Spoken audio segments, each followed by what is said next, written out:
যেন ভয়ঙ্কর এক মুহূর্তের সামনে দাঁড়িয়ে পুরো বিশ্ব। গত ২১ নভেম্বর সকাল ১০টা ৩৮ মিনিটে ৫.৭ মাত্রার ভূমিকম্পে কেঁপে ওঠে ঢাকাসহ সারা দেশ। ঠিক তার একদিন পর আবারও সকাল সন্ধ্যা দুইবার মৃদু কম্পন হয়। এতে ক্রমেই উত্তেজনা বাড়ছে সাধারণ মানুষের মধ্যে। এবার মরুভূমির দেশ সৌদি আরবও কেঁপে উঠল ভূমিকম্পে। একই দিনে কম্পন অনুভূত হয় ইরাকেও। ২২ নভেম্বর মৃদু ভূমিকম্প রেকর্ড করা হয়েছে সৌদি আরবের হাররাত আল শাকা এলাকার কাছে। দেশটির ভূতাত্ত্বিক জরিপ সংস্থা জানিয়েছে ভূমিকম্পটির মাত্রা ছিল রিক্টার স্কেলে ৩.৪৩। সোমবার গালফ নিউজের এক প্রতিবেদনে আরও বলা হয়, ভূমিকম্পটি হাররাত আল শাকা থেকে প্রায় ৮৬ কিলোমিটার উত্তর পশ্চিমে অনুভূত হয়।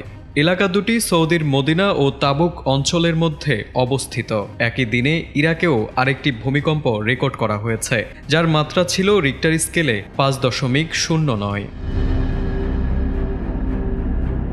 এদিকে বাংলাদেশে গত শুক্রবার সহ পরপর দুইবার ভূকম্পনের পর আতঙ্ক সৃষ্টি হয়েছে জনসাধারণের মধ্যে। যদিও বিশেষজ্ঞরা বলছেন ভূমিকম্প নিয়ে আতঙ্কিত হওয়ার কোনো কারণ নেই, বরং সচেতন থাকা জরুরি।